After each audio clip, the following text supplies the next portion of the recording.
會係點嘅？咁我目標咧係講晒呢10個 topics，咁同你哋每一個 topic 溫少少啦，咁跟住一齊做啲數，咁就完㗎啦。咁所以我預10個 topic，每個 topic 可能10分鐘，大約2個鐘左右啦。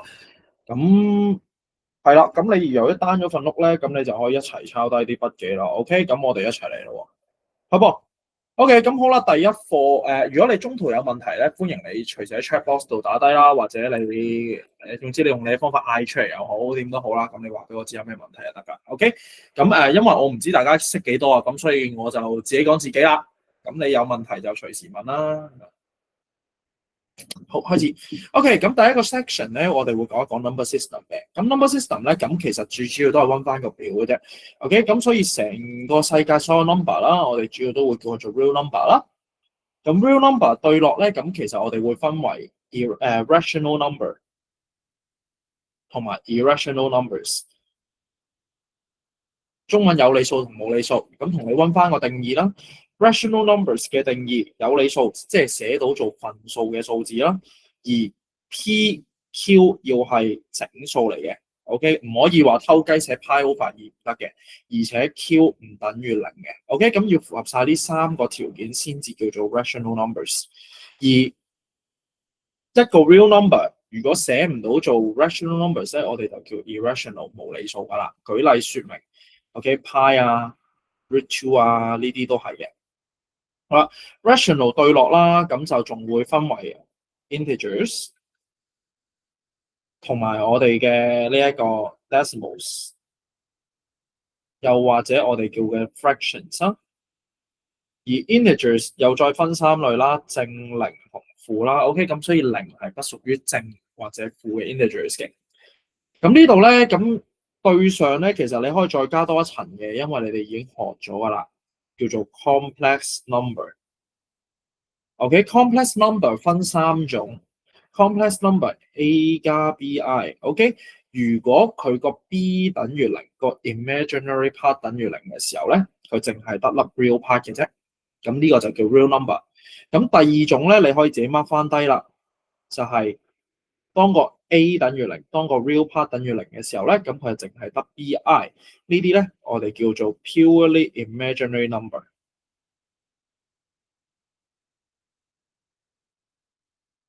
OK，咁仲有第3款嘅，咁你自己亦都可以 mark 低啦，就係我哋嘅 mixed version 啦 ，A 加 BI 啦。OK，呢3類都會稱之為 complex number 嘅。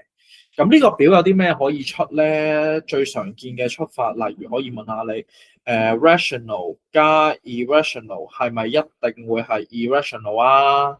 或者 irrational 加 irrational 係咪一定係 irrational 嘅？OK，咁你呢度咧第一條，例如我舉例說明啦 ，rational 加 irrational 咧 ，OK，例如3加 pi， 咁係咪一定 irrational 咧？係嘅。但係 irrational 加 irrational 係咪一定係 irrational 咧？咁呢一個位置咧，你要知道個答案係 no 嘅。有個 special case，例如 root 2加負 root 2，咁就會出到0 ，which is rational 嘅。OK，咁除咗加減之外，咁當然唔少得乘除啦。例如問你 irrational 乘 irrational 係咪一定係 irrational？ 咁呢個位置你亦都知道個答案係 no 嘅。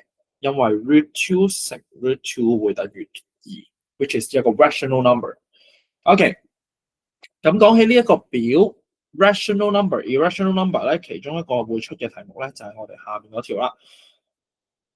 OK， 就係將一個循環小數轉翻咗一個分數嘅題目。咁我哋一齊嚟試一試啦。例如呢條題目，你見到0.2循環小數 x 等於1.2。013循環小數 ，OK， 咁呢啲情況咧，記住咯，我哋唔會就咁除過對面嘅，我哋需要將呢兩個數字各自轉翻做分數 ，OK， 咁我哋重溫一次點樣轉佢做分數啦。我哋可以 let A 做0.2嘅 recurring 啦，即係0.22222 until the end of the world。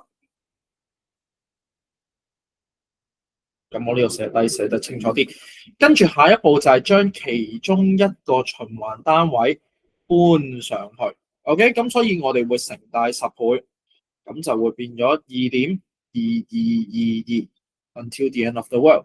然之後你可以一式減二式，或者二式減一式都得。例如我中意二式減一式嘅10A 減 A 就會係9A， 2同2約走晒 ，OK， 後面啲循環單位約走晒，剩翻2喺度 ，A 就會係2/9。換言之，0.2循環單位就係2/9。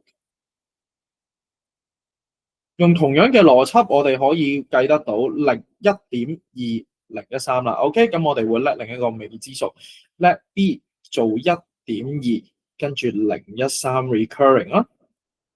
咁呢度咧，我哋可以將佢拆翻開先，1.2、013、013、013。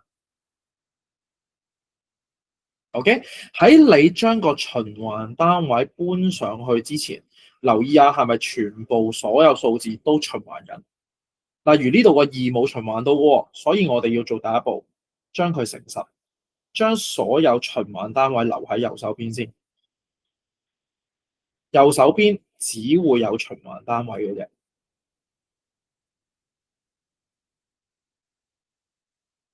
OK， 所以個2唔關事嘅，呢個先至叫我哋嘅第一式。好啦，然之後再乘多1000俾佢，咁所以12013.13013013 until the end of the work， 呢個先至係我哋嘅 equation 2。然之後又係二式減一式啦，左手邊10000個 B 減10個 B 就會係9990個 B 啦。右手邊013減走013，013減走013，所以12013減翻10就會係12001，因此 B 嘅數值就會12001 over 9990。OK， 我哋右手邊只會係循環單位，所以第一步將所有非循環單位乘上去，非循環先處理咗所有非循環啦，然後再喐多個循環單位。OK， 咁我哋可以將我哋條 equation 改寫啦，所以2/9個 x 其實就等於12001 over 9990。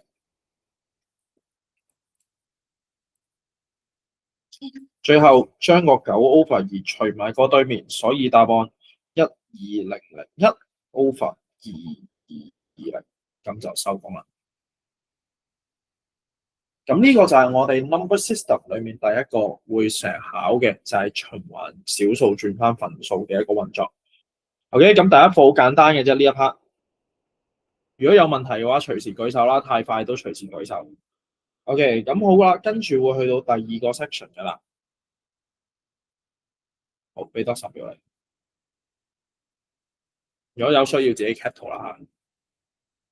好，咁到第二課啦。OK，solving quadratic equation 嚟嚟去去都好幾味嘅。第一味你哋最熟噶啦。OK， 當見到 ax square 加 bx 加 c 等於0嘅時候，係唔係都用 quadratic formula 噶嘛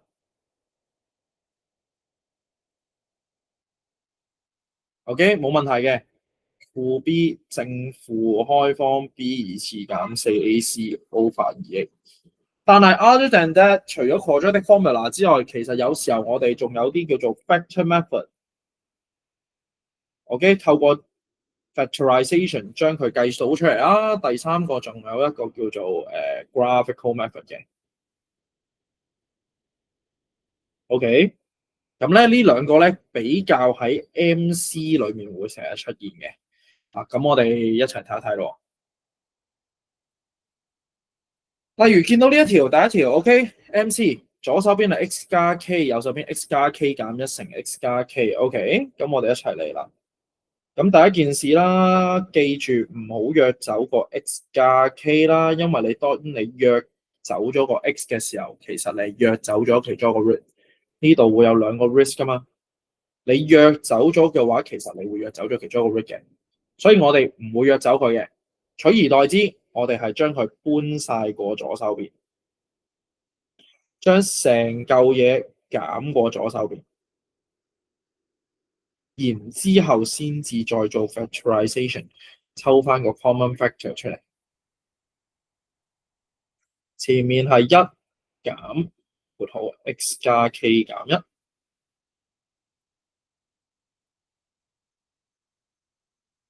減 k 加1，咁所以咧會係 x 加 k 乘翻負 x 減 k 加2。OK， 透過抽 common factor，你可以將佢變成兩嚿嘢相乘，因此前者等於0，或者後者等於0。x 就等於 k 減2，所以 x 就等於負 k 加2，即係2減 k。答案就會係我哋嘅 D 啊。成個過程我冇用到 quadratic formula。OK， 我冇用 quadratic formula。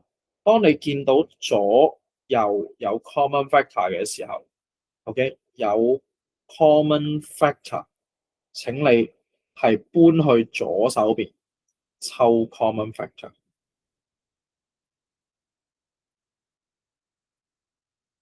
所以我冇炸爛佢噶。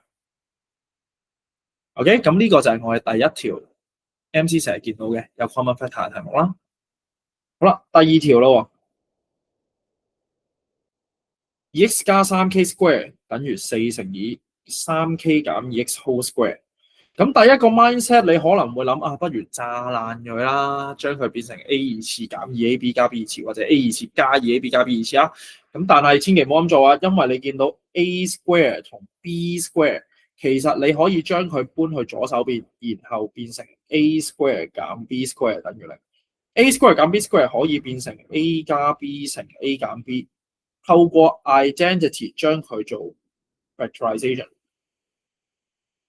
所以呢條其實都可以用呢個方法去做，將所有嘢搬晒過左手邊，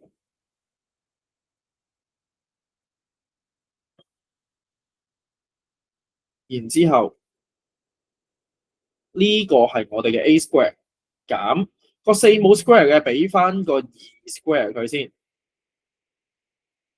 成嚿嘢 whole square 等於0，咁你咪出現到一嚿 a square 減 b square 咯。a square 減 b square 之後，咁你就可以將佢變成我哋嘅 a 加 b 乘我哋嘅 a 減 b 啦。OK， 咁我呢度寫翻好少少，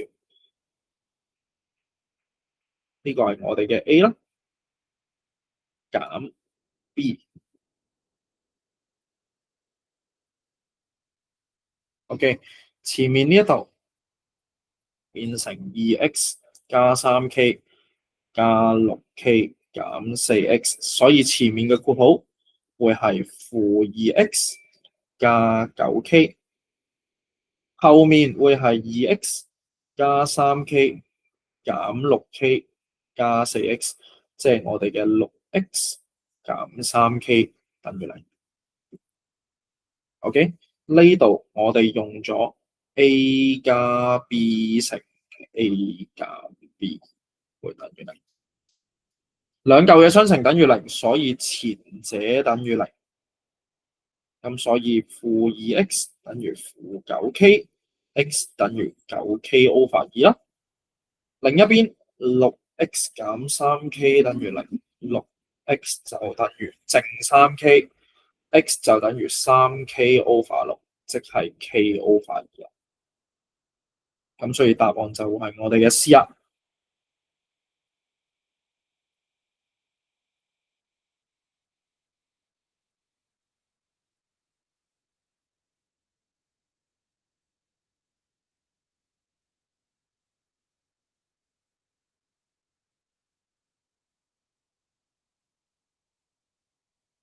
OK， 咁所以你見到呢兩條，其實我哋都冇用到任何拆括號啦，或者我哋嘅 quadratic formula， 取而代之嘅，我哋係用抽 common factor 同用 identities 去將佢做將佢做 factorization， 然之後再 solve 個 equation 嘅。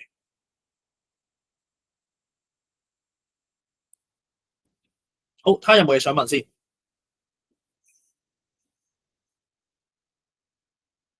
OK， 好啦，如果冇嘢問咧，咁我哋繼續落下一條咯。咁呢一條咧就好明顯真係要 solve 佢出嚟啦，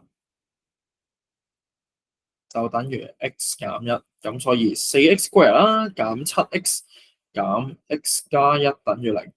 咁你會撳機嘅時候咧，你會撳到爛數嘅，唔緊要，爛數嘅話就真係 quadratic formula， 所以負 b 正負開方 b 次減 4ac over 2a。OK， 64減16就會係開方48 over 8。咁呢度咧係會考你點樣去做一個化簡呢一個開方好嘅動作啦。咁呢度再同你温一次啦。48點樣去化簡咧？48開方，咁我哋攞啲 prime factor 除開佢先，26、23，然之後每兩粒一樣嘅抽一個出嚟，每兩粒一樣嘅抽一個出嚟。咁所以咧，其實開方48就可以寫到做2乘2，即係4個開方3啦。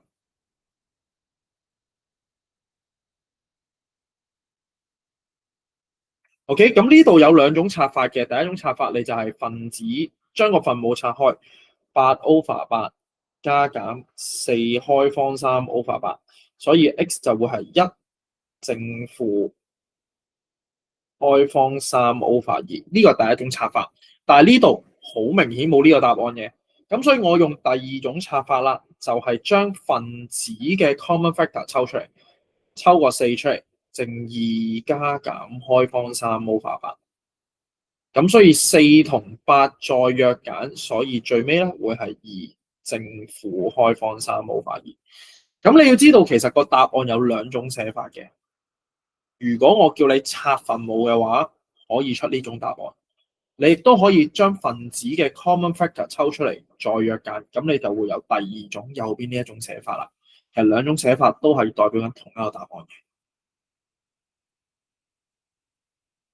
好，咁呢度同你哋温咗 quadratic formula 啦。咁跟住咧就到下一條啦。OK， 下一條俾咗個 graph 你 y 等於 x square 減 bx 加 c， 叫你 solve 負 x square 加 bx 減 c 等於0。OK， 嗱你記住啊，我哋而家個問題係問自己 y 係幾多先 ？OK， 我哋而家左手邊呢條 equation 同我哋條 curve 嘅 equation 係唔同嘅喎。OK， 咁所以我哋其實可以做少少變化啦，將我哋條 equation 成條數乘負1先。人哋俾正 x square， 你條 equation 負 x square 都唔夾，成條乘負1之後會變 x square 減 bx 加 c 等於0。OK， 我哋條 function 俾你嘅話係 x square 減 bx 加 c 等於 y。咁所以今次要畫條咩線啊？咪畫條 y 等於0嘅線咯。y 等於0嘅線，一條打橫嘅線，穿過 y 軸喺0嘅位置，咁然之後個 intersection point 就會係 3.0 同埋負 2.0 啦。OK， 咁你有同我話，喂，點解 Mr. Lee 點解 1.0 嘅咧？因為你呢個係一個 graphical method，graphical method 即係唔準嘅。唔準確嘅，你用個圖去估算個答案啫嘛。咁所以個圖佢每一格係0.5嘅時候，你嘅答案都需要 correct to nearest 嘅0.5。OK， 因為你見到佢穿過3呢個位，但係你唔知道其實佢會唔會歪少少3.01、3.02或者2.99，但係你 round 完之後，你會取至3.0。唔會去咗3.5，所以如果你係做 graphical method 嘅話，你必須要加翻個小數點俾佢啦。好，咁就輕鬆做完噶啦。咁跟住落嚟咧，就有兩條文字題啦，俾你睇一睇啊，睇下第一條你睇唔睇明啦。OK，let x be the smaller one of two consecutive odd integers。有兩個連續單數，仲要係整數嘅。OK，x 係 smaller one，咁所以你諗一諗 larger 嗰個係幾多啦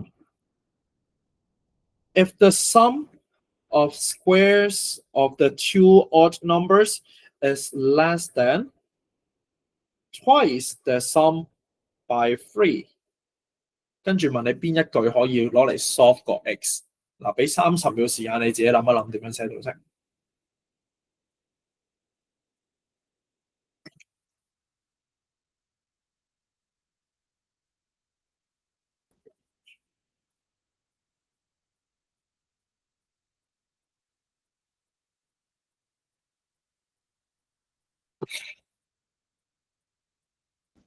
好，歡樂嘅時光過得特別快啊！又係時候翻返嚟啦。OK，嗱，解咗第一句先，有兩個連續單數，你諗下3下一個咪5咯，11下一個咪13咯。所以如果佢係連續單數，其實你發現個規律就係加2啊。OK，細嗰個係 x， 大個就係 x 加2。好啦，下一句 ，if the sum 有兩個數加埋，邊兩個數加埋啊？sum of the square of the two numbers， 原來係呢兩個數嘅 square 加埋，係少過 ，OK， 少過呢度係細啲嘅 ，twice the sum， 佢哋呢兩個數加埋嘅兩倍 x 加 x 加2嘅兩倍 ，OK 會細3嘅 ，less than twice the sum by 3， 細嘅。OK， 左手邊係細，右手邊係大，大幾多啊？大3，所以大嘅減3咪會等於翻細嗰個咯。因此答案就會係 x square 加 x 加2嘅 square 等於2乘以2x 加2減3，答案就係 B 啦。OK， 咁你要識得第一樣嘢處理啊，呢個 sum of square of two numbers 有兩個數相加啦，邊兩個數啊？呢兩個數字嘅 square 相加。OK， 跟住第二樣嘢就係 less than twice the sum by 3， 少過佢兩個加埋兩倍細3，咁所以大嘅減3或者細嘅加3就可以啦。好 ，last 一條啦。OK， 第 section 2嘅最後一條啦，睇一睇咯。我俾咗個 graph 你 ，y 等於 x square 減6x 加10 ，p 喺呢個位 ，q 喺呢個位 ，OK，r 咧 ，pq is a point lying on the graph，r 其實喺 graph 裏面其中一點嚟嘅，扯落去就會去咗 p， 打橫咧就會去咗 q。Part A express q in terms of p，Part B parameter 係12單位嘅時候 ，p 係幾多 ？OK， 又俾30秒時間你寫啲嘢俾我睇。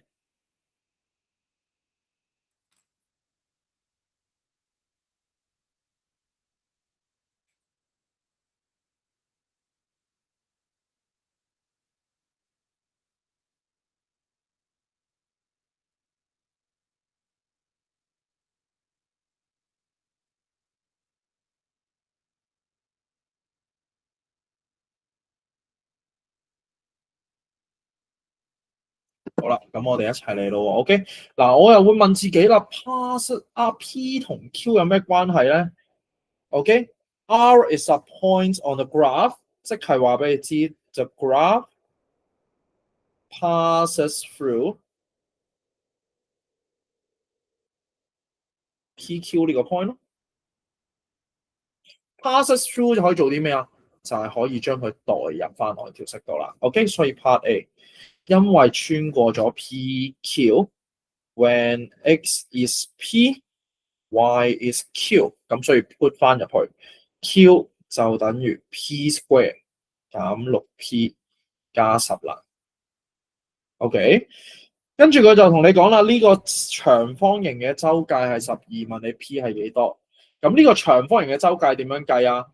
長加闊乘2咯 ，parameter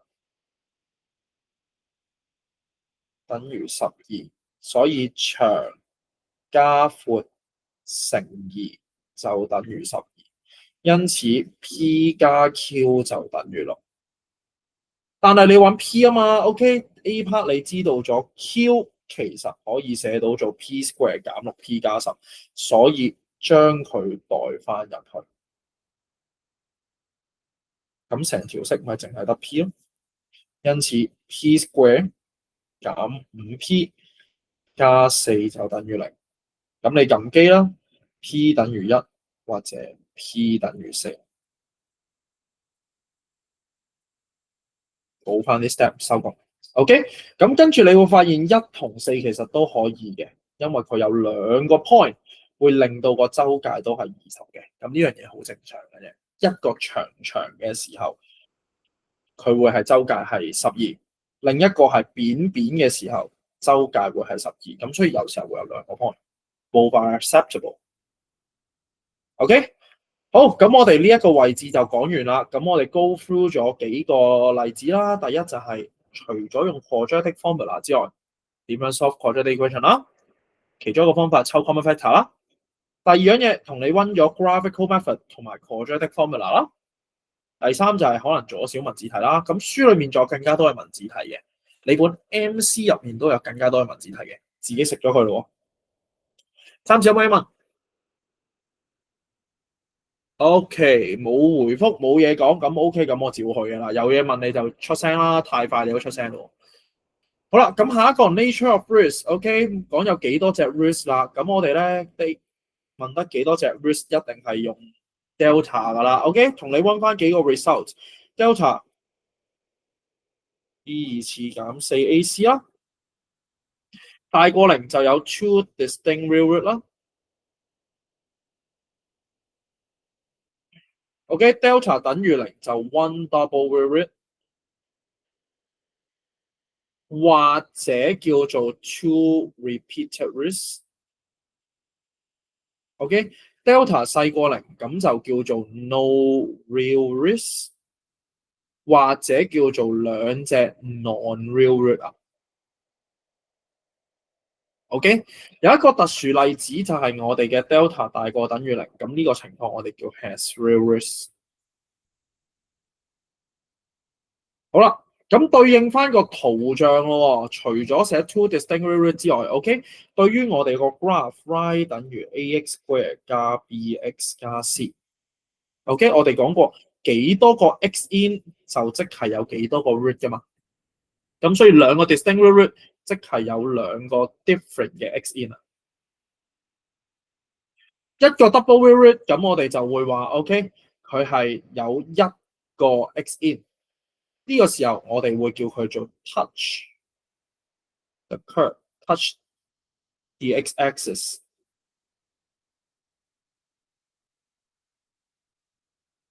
上面嗰個我哋會叫 cut the x-axis。OK， 咁如果冇咧，冇 x in 咧，零個 x in， 咁即係冇 root 啦。咁所以我哋就會寫 do not touch。咁所以圖像上面你要知道210等同於個 risk 嘅210，等同於 delta 大過等於0，等於0或者細過0。OK， 好啦，最後一個咁有 real root 啦，有 real root 我哋會點樣形容佢啊？佢可以有一個 intersection point， 一個 touching point 啦，又或者兩個 touching point 都得噶嘛。有 real root 一隻又叫有，兩隻都叫有，所以喺圖像上面可以係一個 point， 亦都可以係兩個 points。咁所以我哋會稱之為 intersect。OK，the curve intersect the x-axis， 與 x 軸有相交。好啦，咁至於 delta 細過等於0咧，留到中午先講啦。OK， 好，咁我哋嚟睇一睇點樣實戰咯。嗱，第一條 4x square minus kx plus k square minus 15 has equal risk。OK，equal risk 兩個 root 一樣嘅，所以好肯定 delta 等於0。問你 k 嘅數值係幾多？咁所以咧，我哋又係寫翻 delta 等於0就得啦。但係今次咧，我哋要將啲數字做 grouping 啊。咁你記得 ax square 加 bx 加 c， 記住做咗 grouping先。呢粒係 c， 呢粒係 bx， 呢粒係 ax square。咁所以 delta 等於0嘅時候， B 二次減四 AC 就會等於零。K square 減翻16乘 K square 減15就會等於零啦。check 過好。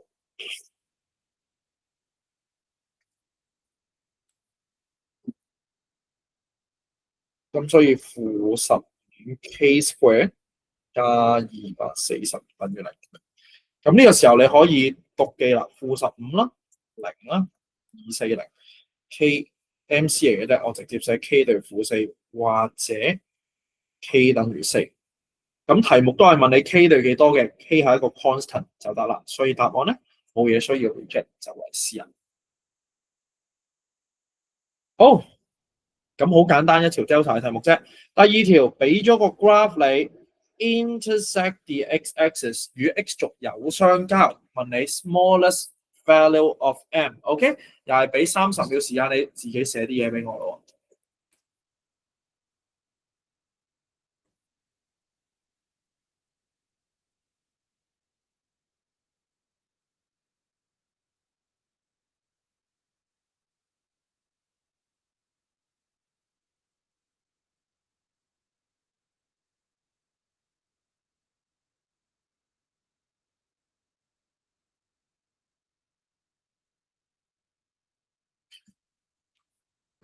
與 x 軸有相交，咁所以你應該諗到 delta 大過等於零啦。OK， 有相交兩個又得，一個又得 ，delta 大過等於零。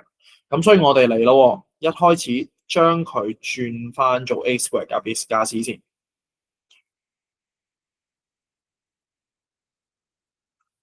所以咧會係9x square 減18個 x 加9減 m 減6。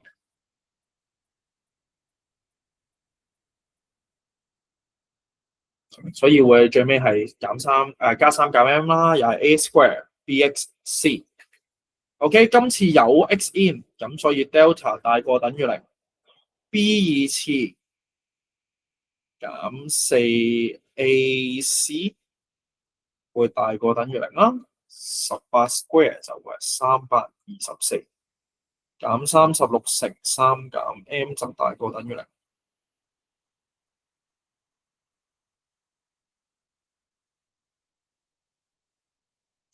咁所以36m 就會大過等於324減10。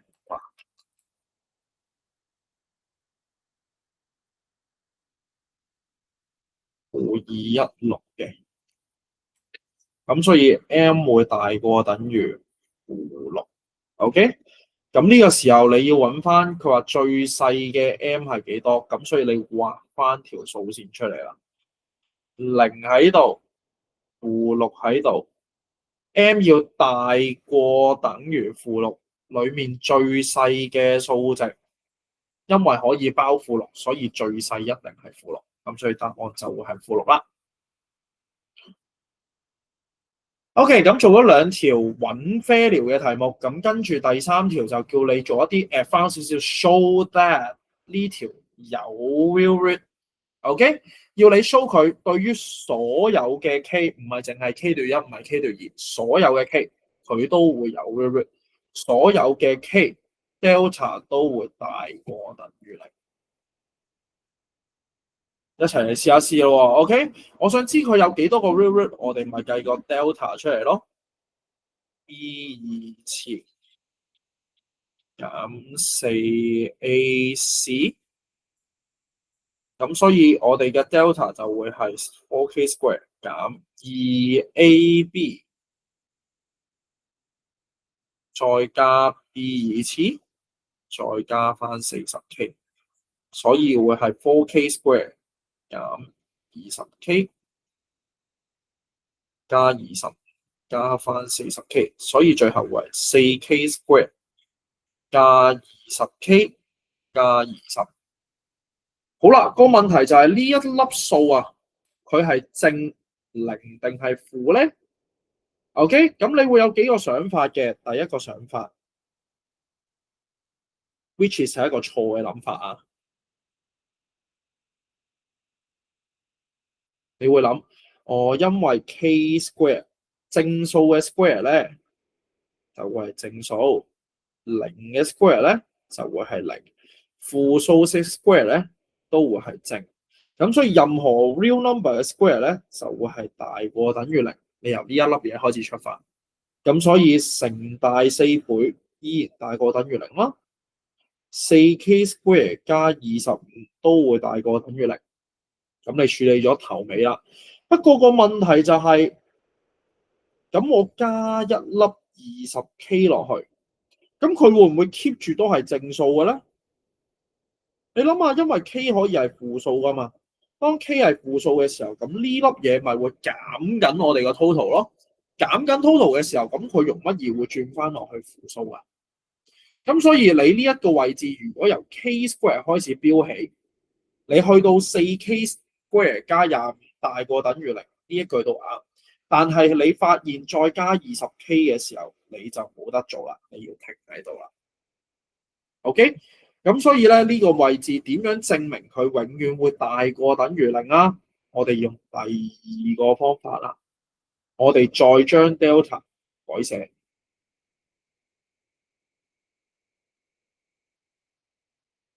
OK， 咁呢一嚿嘢其實你撳機你會撳到係 2k 加 square 嚟，睇清楚 a 次加 ab 再加翻 b 次，咪 a 加 b square 咯。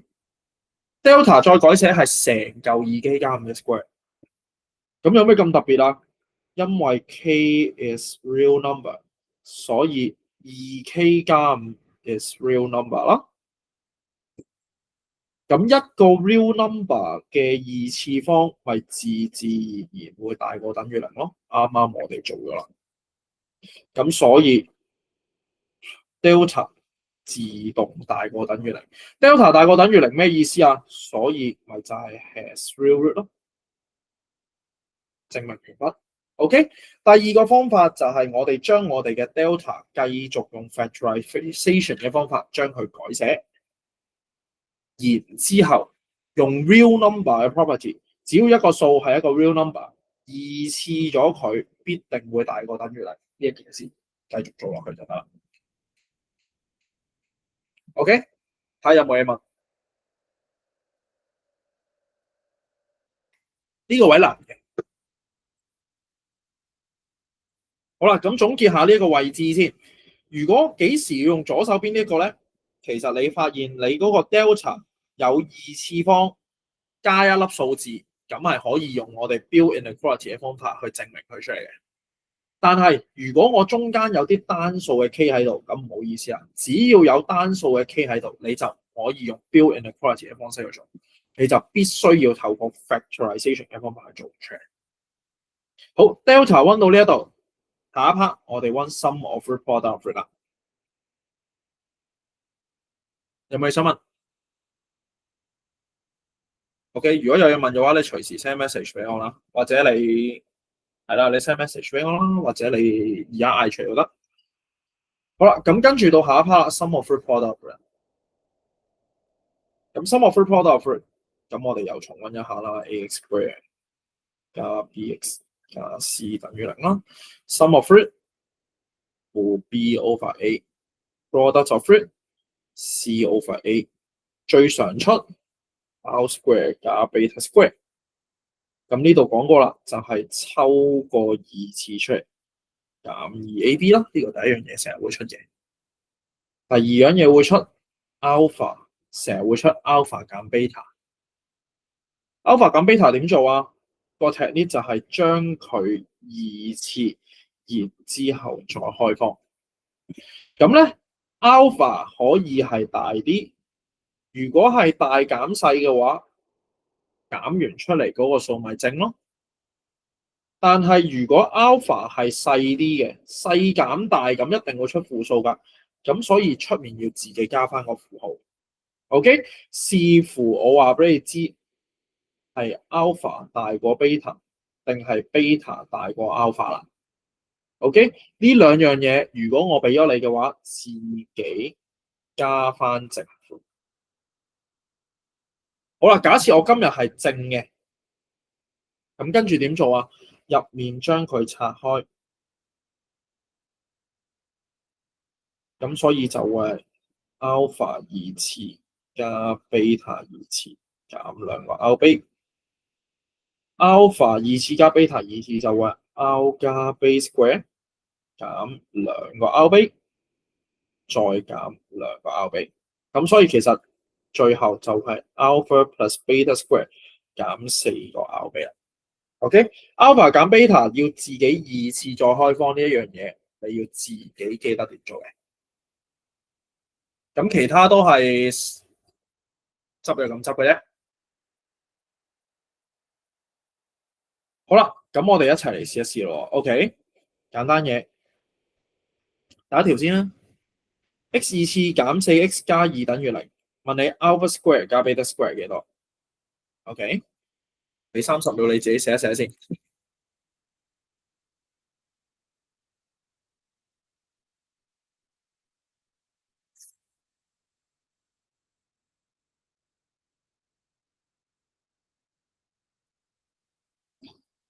好，外國。咁 alpha 加 beta 就會係負 b over a， 咁所以就係4啦。alpha beta 就會係 c over a， 所以會係2。咁我哋 alpha square 加 beta square 就會係 alpha plus beta square 減翻走兩個 alpha， 咁所以話4 square 減2乘2。16減4，所以就為12。咁呢個係最基本盤嘅，淨係問你 A 二次加 B 二次係幾多嘅啫。好啦，接下落嚟有兩條數，今次真係俾你試一試啦。OK，諗一諗點樣 solve 呢兩 set simultaneous equation。23一次過啊，連埋4 2 3 4啊，一次過做啊。好，俾2分鐘你哋啊，2分鐘之後我哋講一講。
OK，咁我哋對一對咯。嗱，當你見到一 set simultaneous 嘅時候，咁我哋講過啦，唔係 solve 佢啊，因為你冇得 solve 噶。呢度有兩條，雖然有兩條式兩個未知數，但係你會發現咧，佢哋唔係嗰啲合拼埋一條嗰啲 x 加2y等於 x 減3y等於1呢啲。佢一條式有兩個未知數就話有得 solve 啫。上面係一條式一個未知數，下面係一條式一個未知數，所以唔係 solve simultaneous 啊。OK， 咁要點樣做啊？我哋講過啦，我哋將佢2合1。OK， 兩條式見到結構完全一樣嘅，都係一啲嘢嘅二次減2乘一啲嘢等於。咁既然係咁嘅時候，我哋就唔好用一啲嘢嘅二次啦，我哋叫佢做 x 二次減 2x 等於 OK。咁呢個時候我哋就可以話啦，因為 P 可以係我哋其中一個 root，Q 亦都可以係其中一個 root，所以可以加多句 where P and Q are the roots。因此，既然係 root 嘅時候，所以你就計到 sum of the roots， 兩個 root 相加負 b over a。product of the root c over a。OK， 咁最後佢就想問 2p 加1乘 2q 加1，咁所以我喺呢度寫低啦， 2p 加1乘 2q 加1，咁就會係4個 pq 加2個 p 加2個 q 再加1，即係4pq， 抽埋個2出嚟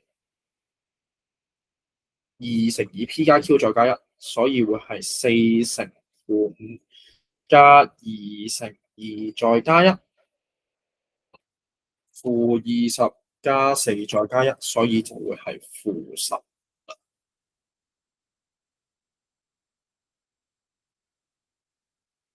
咁其實同樣嘅 technique 可以用喺下一條度啦。OK， 你如果識得做呢一條嘅話，你下一條應該都識做嘅。搬一搬啲位先。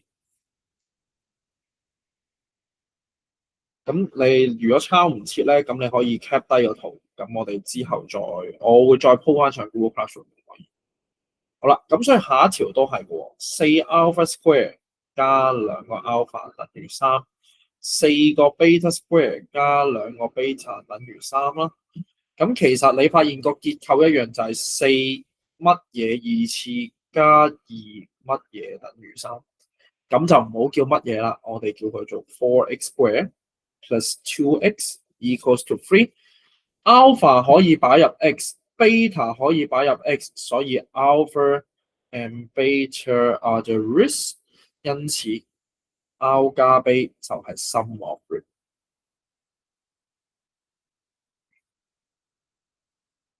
4x square 加 2x 加3等於負 B over A。 alpha beta 就會係 C over A。 咁跟住佢就問你9 over alpha square 加9 over beta square。咁所以通分母啦，分母 R 二次乘 B 二次啦，分子9個 beta square 加9個 alpha square。好，分子抽個9出嚟 ，A 二次加 B 二次，你老友啦，就會係 A 加 B 二次減2個 AB over 翻 A 二次乘 B 二次，次方相同就抽個次方出嚟。OK， 呢個同你溫翻 index law。OK， 二次可以 distribute 入去，你平時個二次可以 distribute 入去，所以見到一樣嘅次方，你就可以將佢抽出嚟。最後將-1/2同-3 over 4代翻入去。OK， 咁所以咧會係-1/2嘅 whole square 減2個-3 over 4，成嚿嘢除翻-3 over 4 square。撳一撳機，答案就會係28啦。好，呢兩條其實就係想你學識2合1呢個 technique，然之後再做 sum of the product。好，咁第四條又想同你玩咩啊？嗱，望一望第四條咯。Alpha and beta are the roots of 呢條 equation。今次就想揾2 alpha square 加4個 beta。咁今次好硬橋硬馬，唔使2合一嘅。但係你會發現我哋兩個數嘅次方唔一樣。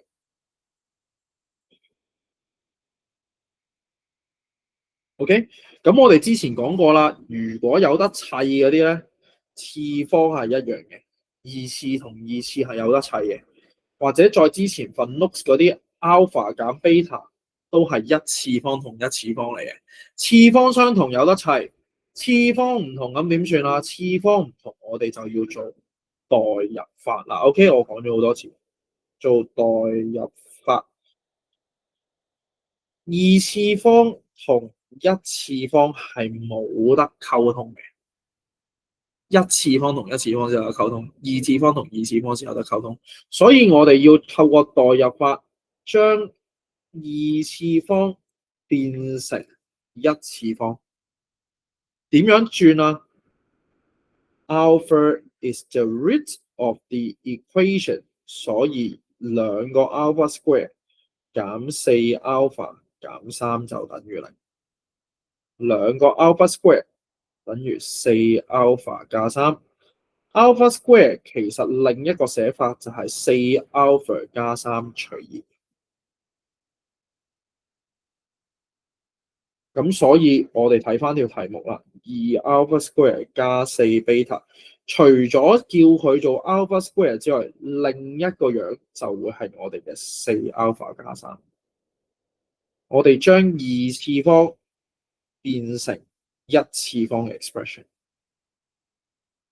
2同2嘅揀啦，抽個4出嚟。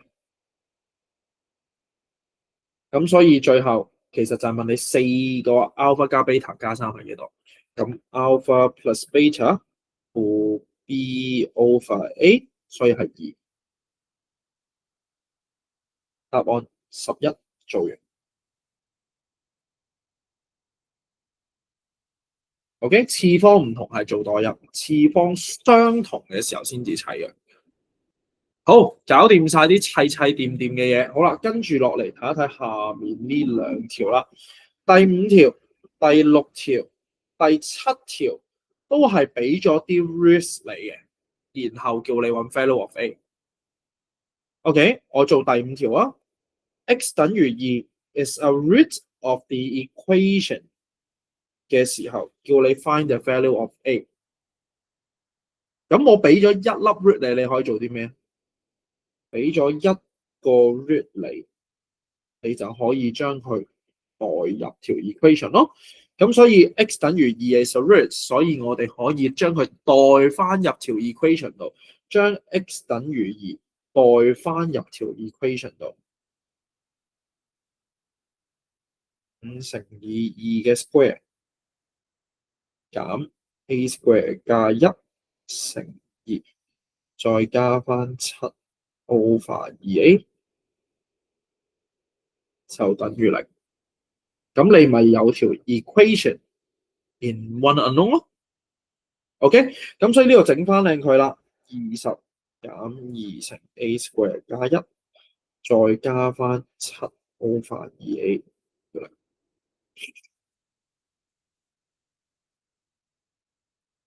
咁所以負2a square 加7 over 2a， 再加18等於0。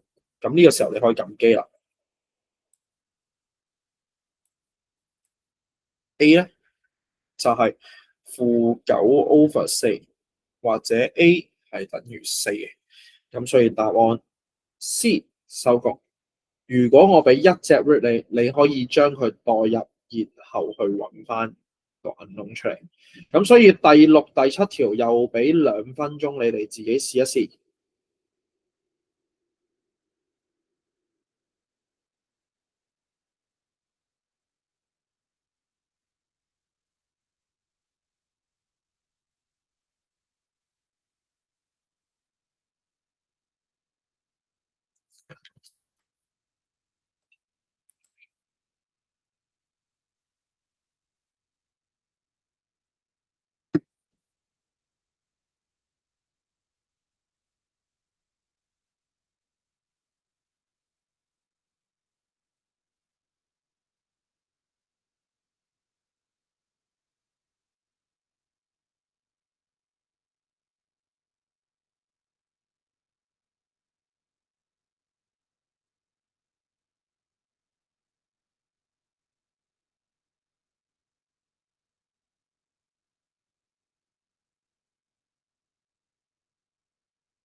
OK，好，繼續咯喎。咁今次第六條同第七條，你會 feel 到好似有啲唔同。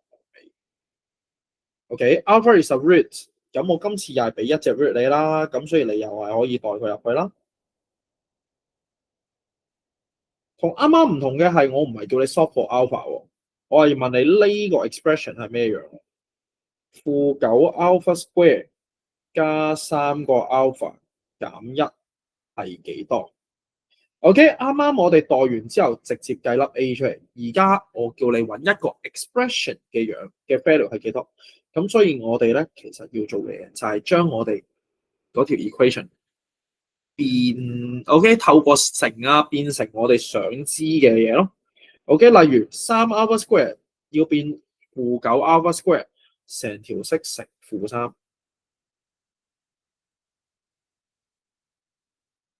咁所以會變咗負9個 alpha square 加3個 alpha 減27就等於0。好啦，我想要減1啊，我唔係想要減27啊。咁所以做啲咩好啊？咁所以兩邊一齊加翻26啦。咁所以左手邊負9 alpha square 加3 alpha 減1，其實就等同於20。OK， 我哋將我哋嗰條已知嘅 equation 透過做乘除加減變成我哋想知嘅 expression 嘅數值。好啦，咁最後一條咯，佢同你講 ，if one root of the quadratic equation is the reciprocal of the other root，reciprocal 補數，即係其中一粒 root 係 x alpha 嘅時候，另一隻 root 就係1 over alpha。OK， 佢顛倒咗1 over 咗佢，跟住問你 value of k。嗱，今次我俾咗兩隻 roots 嚟啊 ，OK？ 如果我係俾咗兩隻 roots 嚟嘅話，記住唔係做代入啦。我俾咗兩隻 root 你，你咪可以將佢加埋佢，乘埋佢咯。所以其實你要 consider sum of root 同 product of root 啊。OK， 咁我哋寫低條式咯。sum of root 就會係負 b over a， 咁所以 alpha 加1 over alpha 就等於6 over k 咯。product of root 就會係 c over a， 咁所以咧，你會發現右手邊呢條式好似有得計落去，咁所以計埋佢先，咁所以負 k 等於負3 ，k 就計到等於3啦。OK， 俾兩隻 root 你，咁你做 sum of root product of root 咯，俾一隻 root 你又做翻代入就得啦。好，搞掂。咁呢一課咧，呢個 section 啦 ，sum of root product of root 啦，除咗啱啱開始砌之外咧，其實我都展示咗其他 technique 俾你，例如要學識2合1啦，例如要識得做代入啦。OK， 俾一隻 root 你要做啲乜，俾兩隻 root 你做啲乜，你都要識啊。好，下一個位置 ，OK，section 5 forming quadratic equation。OK， 如果你攰嘅話，或者你已經明晒之後嘅嘢嘅話，咁歡迎你自己 entertain yourself 啦。OK， 隨時走，隨時入嘅呢度。好啦，繼續咯。如果我要 form 一條 quadratic equation， 記住啦，我哋除咗用以前嘅 x 等於1、x 等於2，然後慢慢砌翻上去呢個 technique 之外，OK， 呢個係其中一種方法嚟嘅。由個 root 出發，慢慢嚼翻上去，減3x 加2等於0，係得嘅，但係只限於靚仔 root 嘅啫。例如1/2、3/5呢啲叫靚仔數。OK， 絕大部分嘅情況都係核突數嚟嘅。咁我哋用第二個 technique 嘅 ，OK 就要用我哋嘅 sum of root、product of root 去幫手。個步驟係點啊？首先你 let 咗條 equation 出嚟先啦 ，x square 加 bx 加 c 等於0。OK， 假設我哋個 roots 係 alpha 同埋 beta 嘅話，舉例說明啦。假設係開方3同埋負開方3咁樣啦。假設嗰兩個 root 分別開方3、負開方3，咁我哋就可以話啦，負 b over 1就係開方三加負開方三。OK， 咁所以負 b 就等於零 ，b 你會計到個數值，所以條 equation 個 b 嘅位置請你填零。Product of root c over 1就等於開方三乘翻負開方三，咁所以 c 就等於負三，所以 c 嘅位置請你填負三，最後你就會計到你想要條 equation 啦。第一步叻咗佢先。透過 sum of root、product of root 揾翻 b 同 c 嘅數值，最後塞翻入去條 equation 度就寫完啦。OK， 好，咁實戰下，例如第一條 ，form a equation in x with root 3加 root 5 3減 root， 咁所以設條 equation x square 加 bx 加 c 等於零。sum of root 3加 root 5加翻3減 root 就等於負 b over a， 所以負 b 就等於6 b 計到負6。好啦，跟住將 b 嘅位置擺做負6先。c 咯 ，c over a 就係 product of roots。所以 C 就會係 A 二次減 B 二次 ，C 計到等於4，所以將 C 嘅位置寫做4，條 equation 就會係 C 啦。OK， 咁俾咗個數你，你可以咁做。有時候唔俾個數你嘅，例如同你講 alpha beta are the roots of the equation x square 加 4x 減7等於0。咁所以我寫低先 x square 減加 4x 減7等於0咧，佢個 root 就係 alpha 同 beta。另外有一條 equation 唔知咩樣嘅，咁所以我哋叫 x square 加 bx 加 c 等於0啦。佢個 root 係 alpha 減1同埋 beta 減1。咁我哋由左邊出發啦，左邊你知道 alpha beta 嘅，咁所以咧，我哋可以揾到 sum of root alpha plus beta 負 b over a， 亦都揾到 product of root c over a， 一陣間備用。好啦，翻嚟右手邊咯。今次我想要 form 一條 equation， 個 root 係 alpha 減1同 beta 減1。b 同 c 係幾多咧？所以照做啫嘛。負 b over a 等於 sum of roots， 負 b 就等於 alpha 加 beta 減2。咦 ，alpha 加 beta 我熟喎，啱啱計過負4嚟嘅，咁所以代翻入去，負 b 等於負6 ，b 就計到等於6啦，所以調式 x square 加 6x。好，跟住揾 c 嘅數值咯。C over 1就會係 product of roots， 今次個 roots 要係 alpha 減1同 beta 減1，將佢相乘。C 就等於 alpha beta minus alpha minus beta plus 1， 抽個負號出嚟，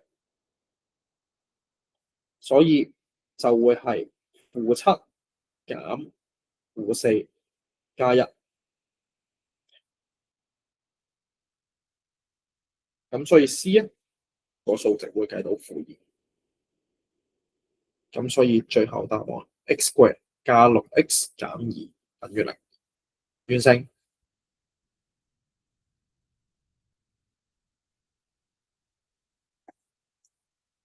OK， 咁呢種 alpha beta 題型，咁你自己留意翻啦。我哋將個圖斬開咗兩邊，將成個答題簿斬開咗兩邊。本身俾咗條 equation 你嘅，你可以借佢揾到 alpha plus beta，alpha beta。你唔知嘅叻咗佢先，然之後揾翻嗰兩粒 root 嘅 sum of root、product of root， 揾翻 b 同 c 嘅數值就得。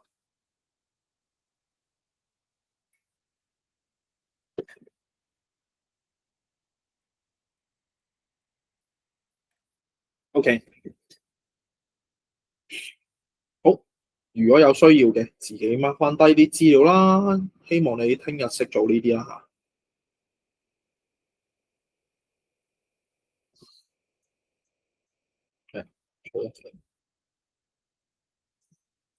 好，咁跟住落去咧，就到 Chapter Two 嘅最後一個部分啦，complex number。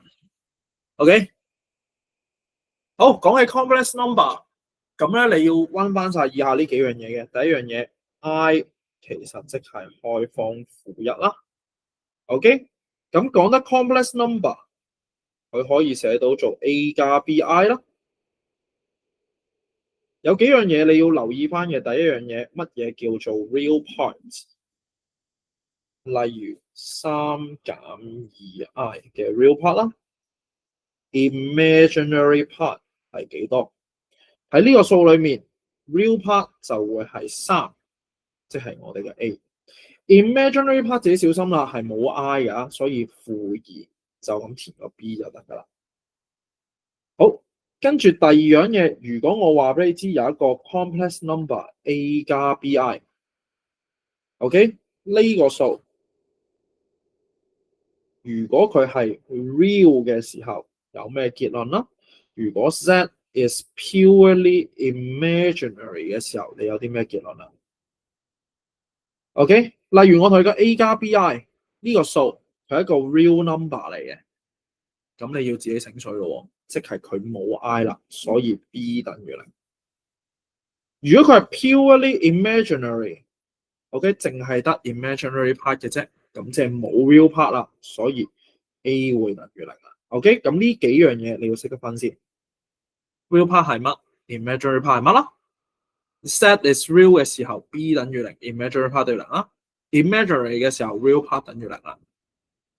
好，下一樣嘢要溫嘅就係 cycle of I 啦。OK，咁你知道 I 就即係開方負一啦。咁所以 I square 等於負一 ，I cube 等於負 I 4次方就等於1啦。每4粒為一個循環嘅。OK，咁高次方嘅 I 點做啊？例如 I 嘅990次方咁點做？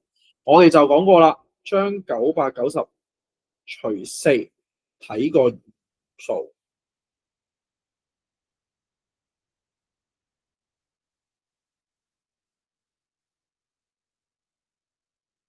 4餘8，4四16，4七28，剩2。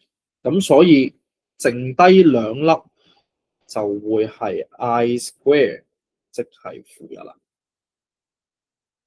OK，咁呢個我哋溫過噶啦，睇餘數。好啦，跟住 division of I， 例如1/3減 I， 咁你要做啲咩啊？乘翻佢嘅 conjugate 咯，3加 I 咯。咁如果係1/-3I， 你要做啲咩啊？冇加減喎，今次淨係-3I， 咁你記住係乘翻 I/I 就得啦。OK， 咁仲有一個癲啲嘅玩法嘅就係1/2I 減1，咁你要乘翻啲咩啊？OK，咁麻煩你將佢轉翻做-1加 2I 先，乘翻-1減 2I 啦。OK，咁記住我哋乘翻嘅係 I 嘅相反，咁你就可以消除咗個分母啦，分母就唔會再有 I 啦。好，咁實戰咯。OK，而家我做第一條啦，我哋一齊做第一條啦。OK，Z1 係呢個數，Z2 係呢個數。If the real part of Z1 is equal to the real part of Z2， 跟住就問你 Z2 減 Z1 係幾多 ？OK，佢哋 real part 相等嘅時候 ，Z2 減 Z1 係幾多？咁所以你要做啲咩啊？揾翻個 real part 出嚟咯。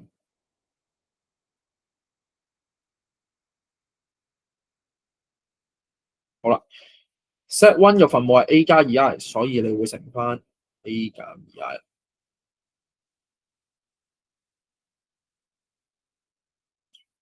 分子冇喐佢住，分母 a square 減 2i whole square，分母變咗 a square 加4啦，分子3a 減2個 ai 減6個 i， 再加翻4個 i square， 3a 減4，後面抽個負 i 出嚟， 2a 加6個 i，a square 減4，a square 加4係分母，所以最後將佢拆翻開 ，real part 就係呢一 part，imaginary 就係呢一 part。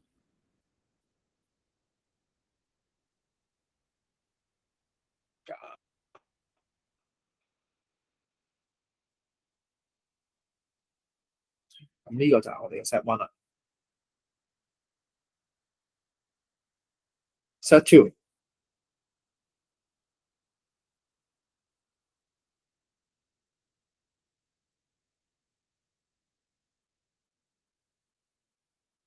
咁亦都係啦，乘翻2加 ai， 2加 ai， 分母 a 二次減 b 二次，4加 a square 啦，分子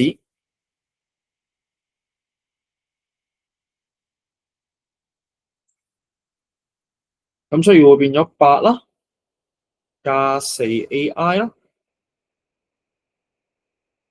加6個 i 啦，再加 3ai square， 整翻靚啲嘢啦。OK， 就會係8減 3a 係 real part， 加翻 4a 加6個 i， 分母係 a square 加4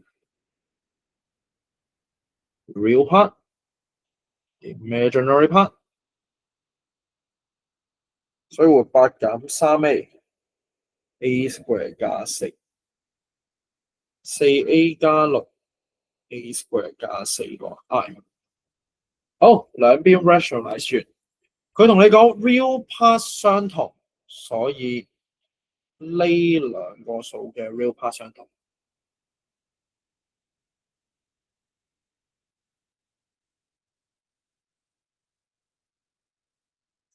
分母一樣，今次可以約走咗佢啦。將負3a 搬過左手邊，變6a。負4搬過右手邊，變加4，8加4就係12，所以 a 等於2。OK， 當 a 計到等於2嘅時候，咁所以你亦都可以揾到 set one 同 set two 嘅數值啦。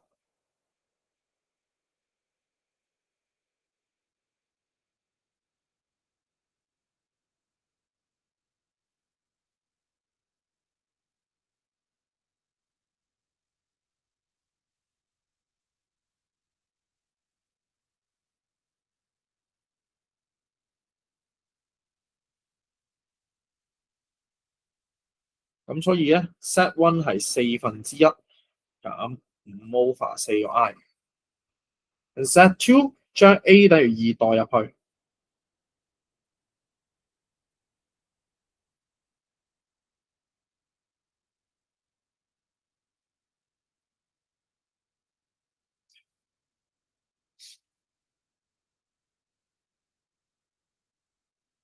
，4加4係8個 i。咁所以又係1/4加7 over 4個 i， 呢個係 set two。咁最後 set two 減 z one， 你就可以計得到係7 over 4i 減-5 over 4個 i， 所以係12 over 4i， 即係3個 i 啦。答案就係 D 啊。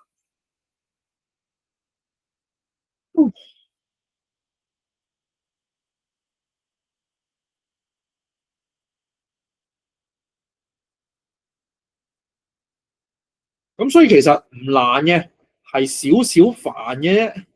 煩就煩在你要做兩次 rationalization 啦，然之後對比個 real path 揾到個 A，代翻入去揾到 set one set two，然之後先至再做相減。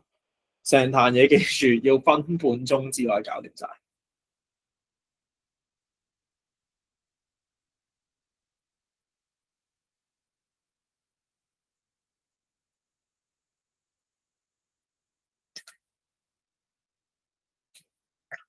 OK，第二條我 skip 㗎，冇乜時間啦。咁所以會直接落第三、第四條咯。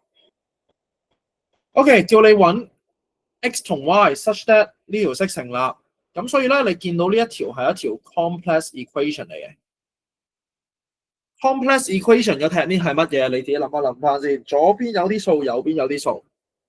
A 加 BI 等於 C 加 DI 嘅話，real part 就等於 real part，imaginary part 等於 imaginary part。OK，呢個就係 solving complex equation 嘅技巧。咁所以第三條好簡單嘅啫，將佢拆開，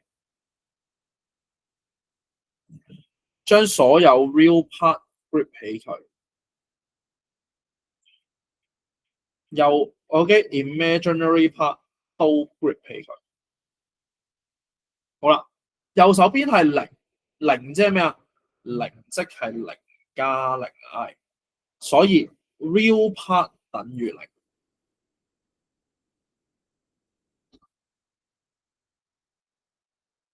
咁3x 等於6，x 計到等於2啦。另一邊廂 imaginary part 都會等於零啦。10y 等於5啦 ，y 就等於5 over 10，即係1/2。答案就係 C 啊。好，咁望一望第四條咯。既然你識得 A 加 BI 等於 C 加 DI 嘅 solve 法，咁萬一今次我個 Z 喺左手邊嘅分母，咁點算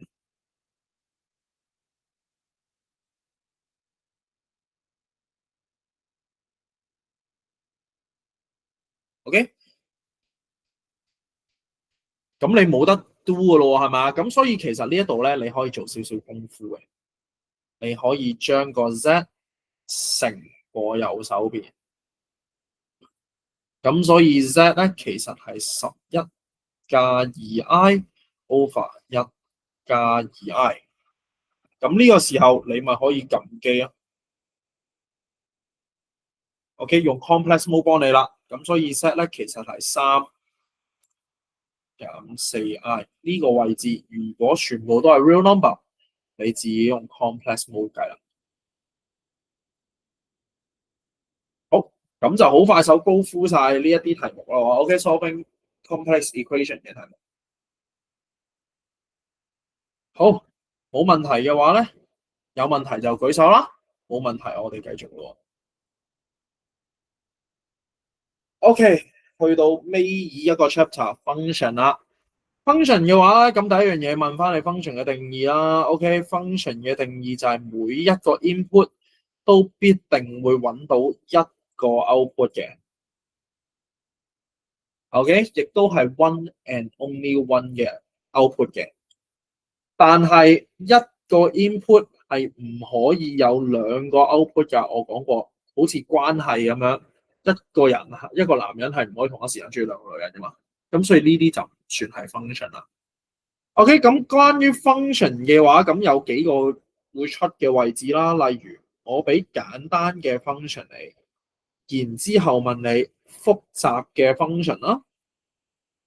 咁你要做啲乜嘢啊？OK，你就係將 x 嘅位置變成2x 加1，所以就咁做代入就得噶啦。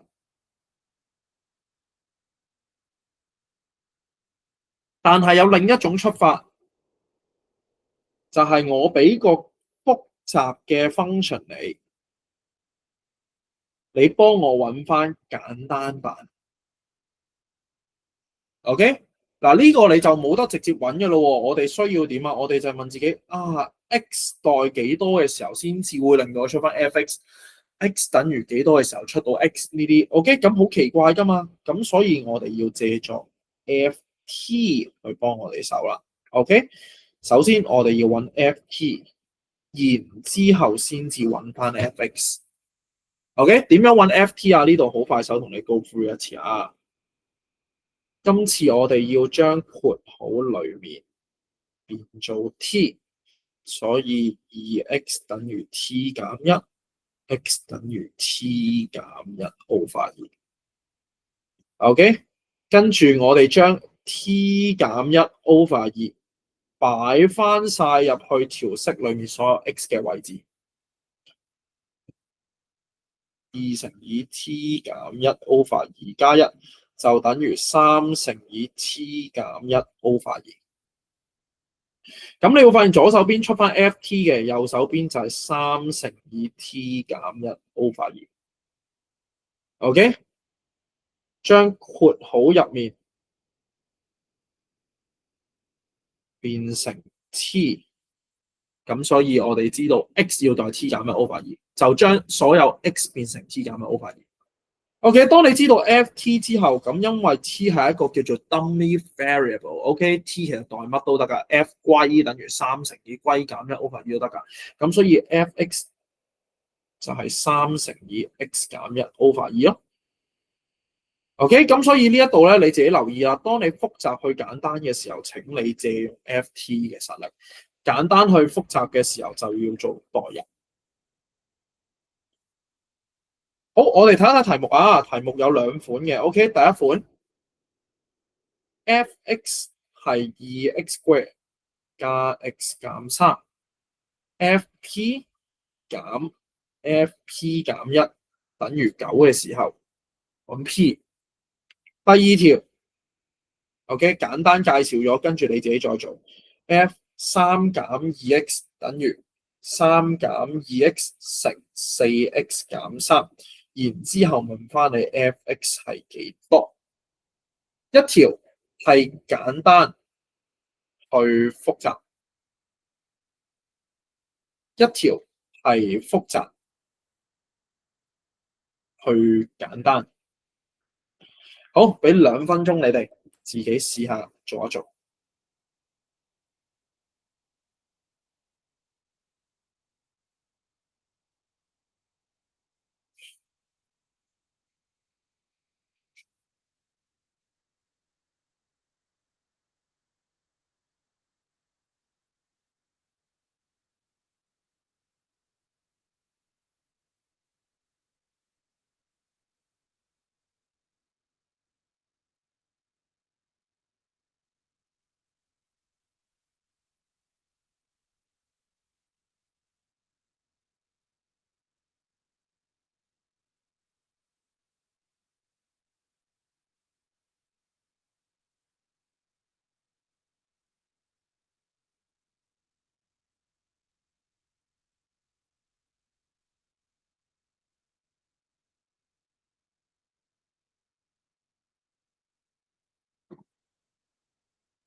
OK， 咁一齊對一對答案啦。嗱，首先我哋揾咗 FP 先啦，第一條 FP 將 x 嘅位置變成 p，所以會係 2p square 加 p 減3啦。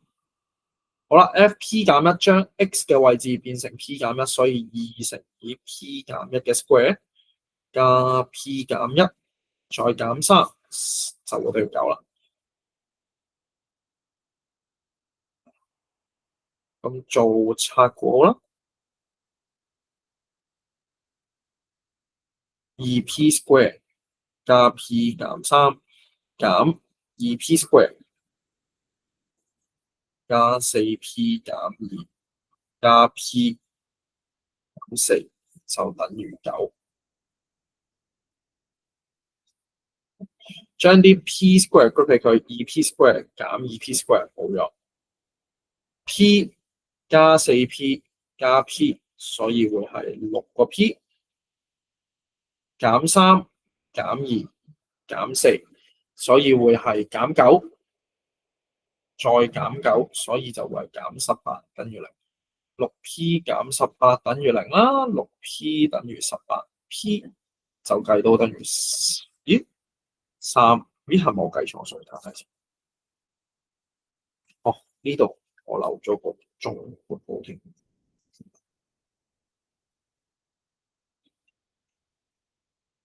所以呢度錯晒啲之後啲嘢。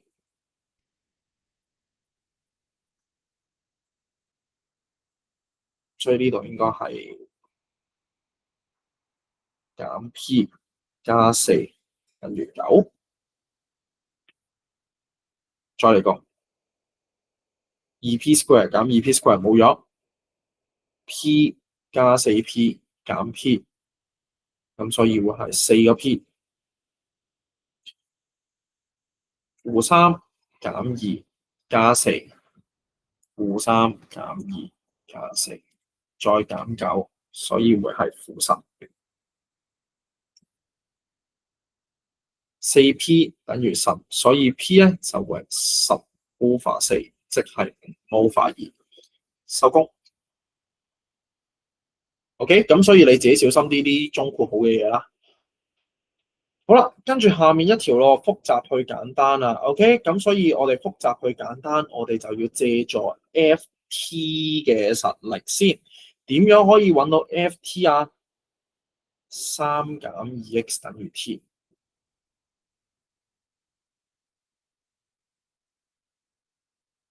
咁所以將個負 x 搬過去啦 ，t 加2個 x 就等於3啦。3減 t 就等於2x， 所以今次我哋個 x 咧就代做3減 t over 2啦。咁所以左手邊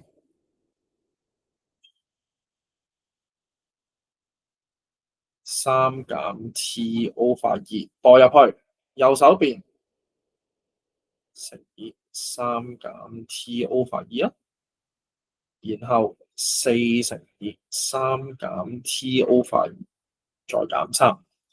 左手邊就會出 FT， 右手邊2同2約減3減3加 T， 4同2約減，所以會係2乘以3減 T 再減3，答案就係 T 乘以6減 2T 再減3，所以會係T 乘以3減 2T。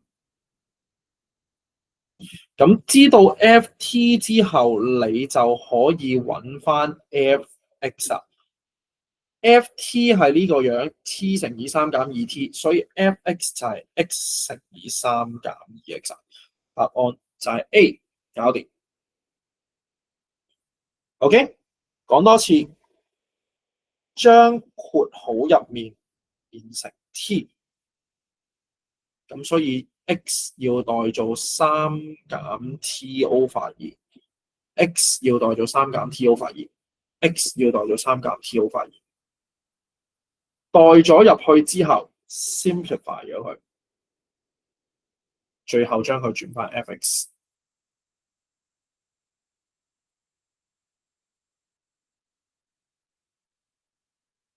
好，咁呢兩條就同你操咗啦，咁第3條我 skip 啦，你自己翻去試。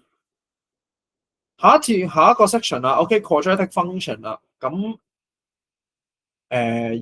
都有句啦，有問題嘅話你自己隨時舉手問啦。OK，簡單複雜，複雜就簡單。好啦，咁我哋去落下一個位置 quadratic function 啦。咁 quadratic function 總共有兩種嘅，透過做 completing the square，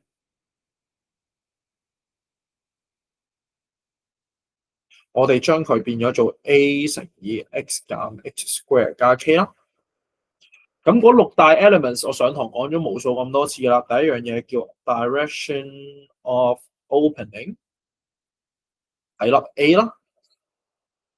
好啦，跟住就到死人嘅位置啦。y in 記住係代 x 等於0去 solve 佢出嚟。咁所以呢一度寫少少步驟先。a 乘以0嘅 square 加 b 乘0加 c， 所以 y 就係 c 嚟嘅。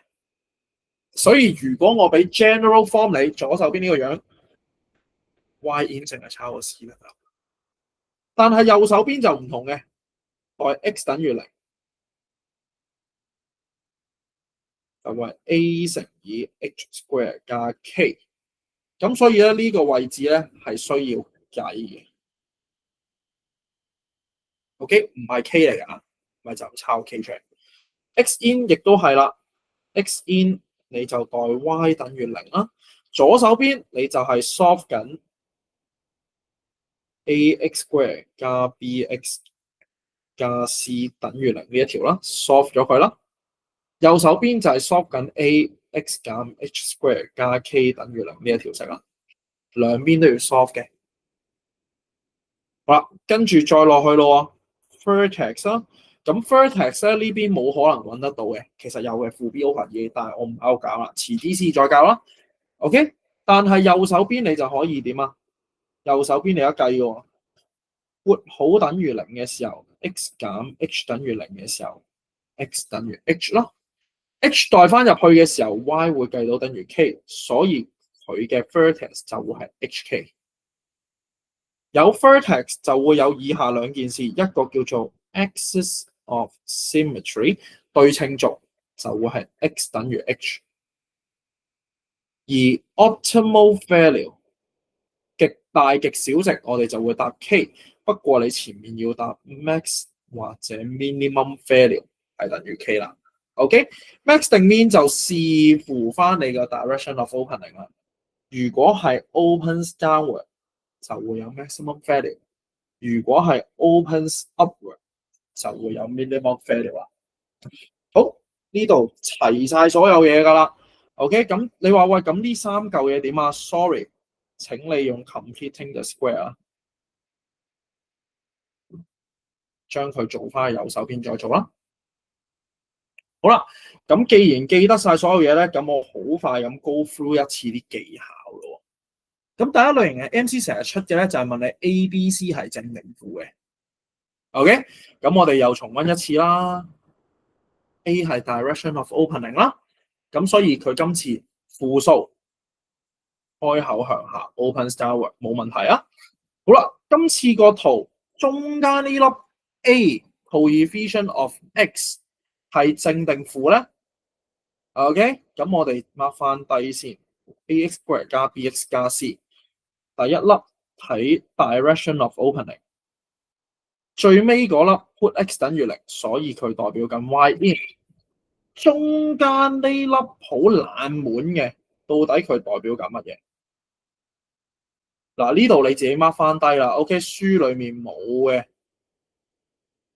OK， 佢有兩樣嘢可以代表嘅。第一樣嘢叫 vertex， 但係我呢度唔講住，遲啲有時間再講。第二樣嘢係講緊佢喺個 y-intercept 嘅位置嘅趨勢係向上定向下。OK， 佢出緊個 y-in 嘅時候，佢係向上定向下。如果佢出個 y-in 嘅時候向下，呢粒數會係負。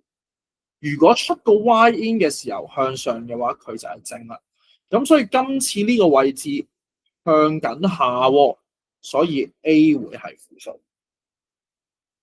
好，最後一粒 B 啦 ，B 就係我哋嘅 y-in 都係負數，咁所以佢都會係負數。答案就係 D 啦。OK，咁 B 負責緊嘅嘢係比較少見嘅，咁呢一樣嘢你要自己 mark 低，自己記得翻。好，下一條。OK，今次就問你 y 等於 ax 加一成嚿 square 再加 a， 邊個代表緊佢個圖？咁呢一個圖你要知道佢係一個 vertex form 嚟嘅，因為佢係一個 whole square。好啦，但係唔緊要，笑睇到第一個數正一嚟嘅喎。嗱，記住 square 前面嗰個數睇啊。OK，佢係正一嚟嘅，所以可以睇到佢係 open subword。A 同 C 拜拜。好啦，跟住再睇啦，睇啲咩啊？睇個圖 ，OK？你睇下兩個圖都係開口向上嘅，咁點樣分啊？咪就係分緊佢粒 Y in 咯。OK，個圖有咩地方有分別啦？B 呢個圖粒 Y in 係負嘅，B 呢個圖粒 Y in 係正嘅。咁所以我哋其實第二樣嘢係睇粒 Y in 啦。OK，睇粒 Y in 咯。咁所以我哋就 put x 等於零，睇下個正零負先。咁咧佢就會係 a 乘零即係零啦。咁所以一嘅 square 加 a，y 就等於 a 加一。a 喺零同負一之間，我舉個例子，當佢負零點，負0.5加一，梗係正數啦。咁所以我哋個 y in 會係正數咯。啊，我就係 B 啦，收工。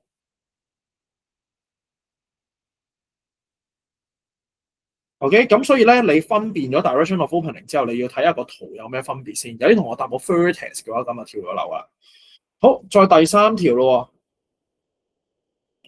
題目話俾你知個 x in 係-7同 a， 跟住問你 vertex 嘅 y coordinate。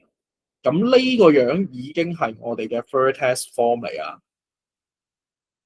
咁所以 vertex 嘅 y coordinate、vertex 嘅 x coordinate 喺裏面揾嘅 ，y coordinate 其實即係問你 k 係幾多 ？OK， 好，快快手手做埋佢先。個圖嘅 x in 係-7，換言之個圖穿過咗-70，穿過-70，即係可以代翻入去。put x 等於-7，y 就等於0。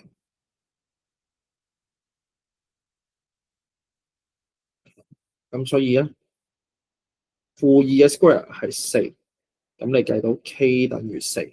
OK， 咁所以收工 vertex 嘅 y coordinate 就會係4。自己醒水啦，穿過嘅 point 代入去。好 ，last 一條 quadratic function 嘅題目。邊一個圖或者邊個 description about 呢一個 function 係正確嘅？咁第一樣嘢，佢係一個 vertex form 啦。咁所以睇前面 square 前面呢一個係正一嚟嘅喎，咁所以一定係 open subword 㗎。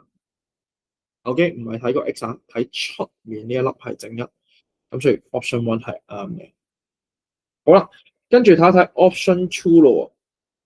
y in 係咪 positive 啊？咁所以我哋嚟啦 ，y in， 所以 put x 等於0啦 ，y 就等於 m 減0嘅 square 加 n，m square 加 n。mn 係咪正數咧？睇睇先 ，mn 係 real number 啫，咁所以有機會係前面冇意錯 ，OK 變咗做例如10嘅 square，OK 冇問題，正數嚟嘅，我當佢正數啦。但係 A 因為佢個 real number，佢有機會係極負嘅數嚟啊嘛，-10000啫嘛，咁100減10000咁有機會出負數嘅喎，咁所以佢係咪 always positive 咧？就唔係啦，因為 M 同 N 佢冇講明一定要係正數。好，咁所以 option 2錯。option 3個圖有冇穿過 NM 啊？咁所以我哋又係 put 翻入去咯。put x 等於 n，y 等於 m，check 下左右兩邊一唔一樣先。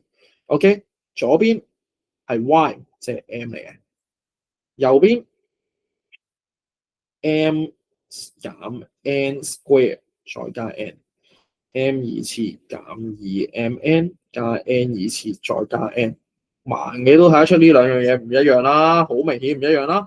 咁所以佢都唔穿過 nm 啦。OK，咁所以答案 one only 啫，收工。好，咁所以咧呢度幾條 MC 就係溫翻晒你成個 project function 唔同嘅窿窿罅罅位，例如粒 B 負責啲咩啦？點樣揾 XY in 啦？點樣睇個 direction of opening 啦？點樣決定佢有冇穿過某一個 point 啦？OK，咁所以呢幾條其實就係幫你溫翻啲 concept 啦。好，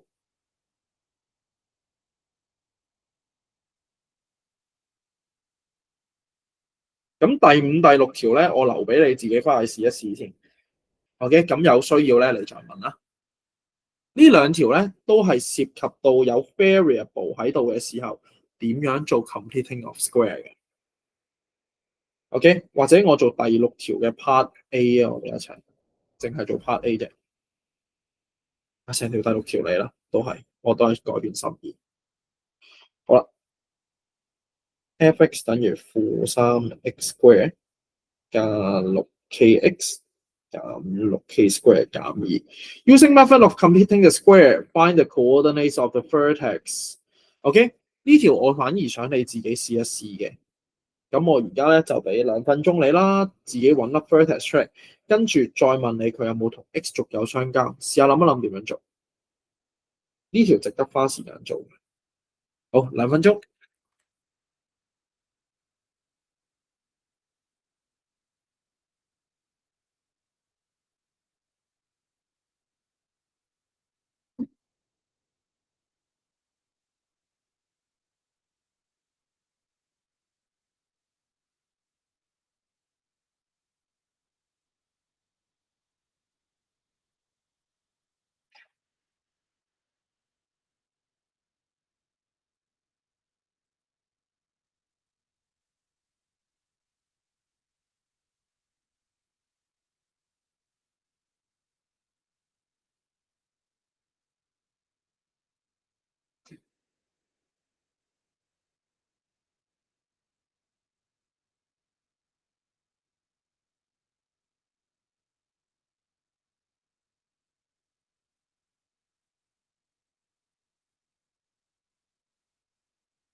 好，咁差唔多啦。OK，咁所以開始咯。第一步抽個 A 出嚟，睇下你有冇做啱先。減 2kx，咁後面嗰兩粒 constant 唔好理佢。OK，佢冇 x 嘅，咁所以唔好搞佢。中間除2 take square，所以中間個數係 2k， 加翻 2k 除2即係加翻 k square， 減翻 k square。嗱，唔好拆括好住啊！頭三粒變成 x 減 k 嘅 square， 然之後將個-3 distribute 俾第一個，然之後再 distribute 俾第二個，負得正，所以會係加 3k square 減 6k square 減2。OK， 咁就先至會出到你嘅答案，-3x 減 k square 減 3k square 減2。最後揾粒 vertex 喎，所以 x 減 k 等於0啦，x 計到等於 k 啦。個 y 就會係剩低嘅呢撇，所以會係負3k square 減2。咁所以粒 vertex 就會係 k 負3k square 減2。好 ，part B， 佢問你個圖有冇同 x-axis 有相交？嗱，第一樣嘢你會問自己啊，係咪即係揾 x in 啊 ？put y 等於0。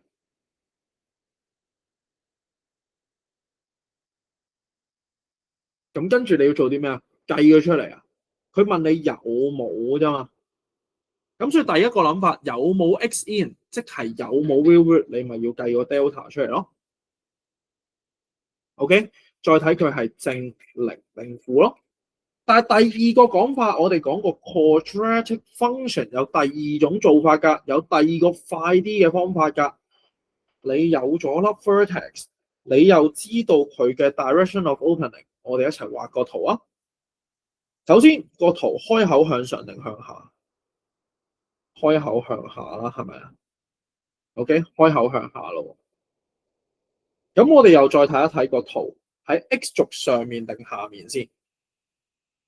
k square 大過等於0，負3k square 乘咗之後就一定係細過等於0。所以負3k square 再減多啲嘢，咪 absolutely 細過0咯。咁即係換言之，我哋個 y 坐標永遠係負數。粒 vertex 應該就喺呢一度啦。負3k 減2 square 減2，開口向下，粒 vertex 喺 x 軸下面，咁所以為 no intersection 咯，收工。OK， 記住我哋可以除咗用 delta 之外，第二樣嘢決定有幾多 x in， 就係用 direction of opening 加我哋粒 vertex 去揾翻佢有幾多個 x in。